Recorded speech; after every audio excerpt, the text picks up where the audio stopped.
Nous sommes le samedi saint.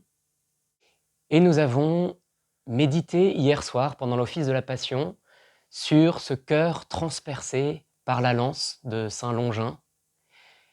Et nous sommes en train de nous préparer à la victoire du Sacré-Cœur. Alors, j'aimerais d'abord rappeler ce qu'est le cœur dans la Bible et en quoi donc c'est une victoire du Sacré-Cœur. Dans notre culture, le cœur signifie d'abord l'affectivité. Lorsqu'on a le cœur qui bat, on aime celui dont on est amoureux avec notre affection. Ce n'est pas ainsi que la Bible parle du cœur. Pour la Bible, le cœur est le centre de la personne humaine, ce que en philosophie on appellerait plutôt l'intelligence et la volonté. C'est du cœur que jaillissent les pensées, que jaillissent les désirs les plus profonds de l'humanité, de l'homme. Et donc, le péché de l'homme a brisé son cœur, ou plutôt a divisé son cœur. Il est capable de manifester par son visage, par sa face, quelque chose qui n'est pas conforme à son cœur profond.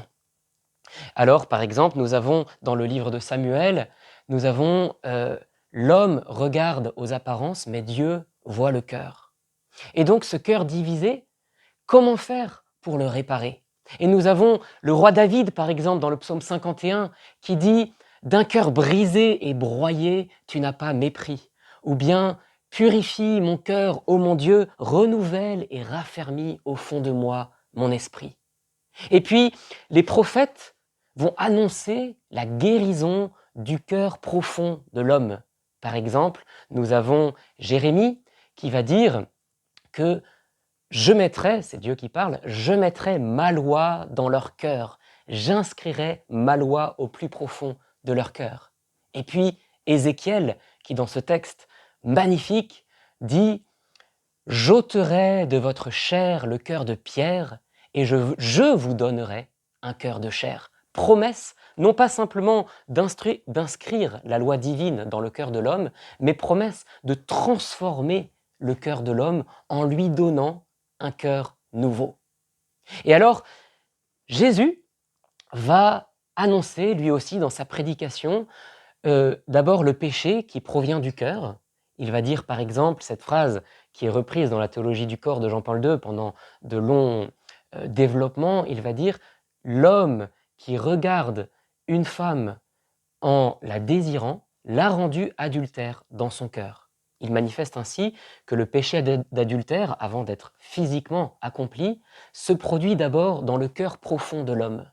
Et il annonce par exemple au chapitre 7 de l'évangile de Saint Jean, « Venez à moi, vous tous qui peinez et ployez sous le poids de vos fardeaux, je vous donnerai le repos. » Pardon, ça c'est Matthieu chapitre 11.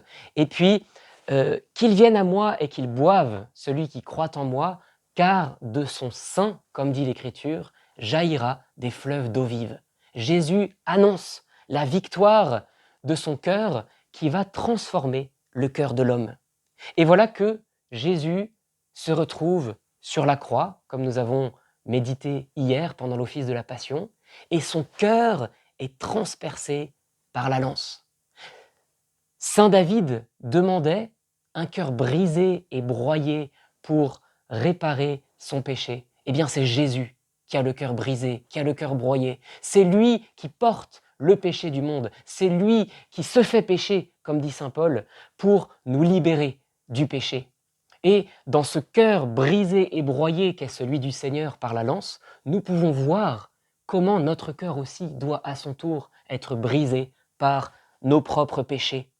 Il est ouvert pour que nos cœurs de pierre puissent être transformés en cœurs de chair, pour que nos cœurs arides, comme cette terre qui devient un peu de la pierre, pour que nos cœurs arides, en recevant l'eau jaillie du cœur de Jésus, deviennent à nouveau capables de battre, à nouveau capables d'aimer. Il nous donne un cœur nouveau et révélation extraordinaire du Nouveau Testament, même le prophète Ézéchiel ne pouvait pas le deviner, ce cœur nouveau, c'est le cœur de Jésus lui-même.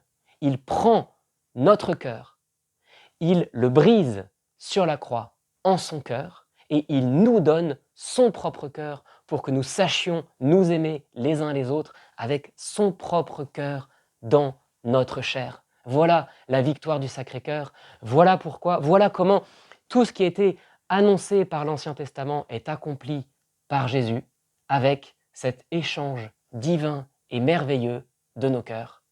Préparons-nous ainsi à l'immense fête de demain. Bon dernier jour de Carême.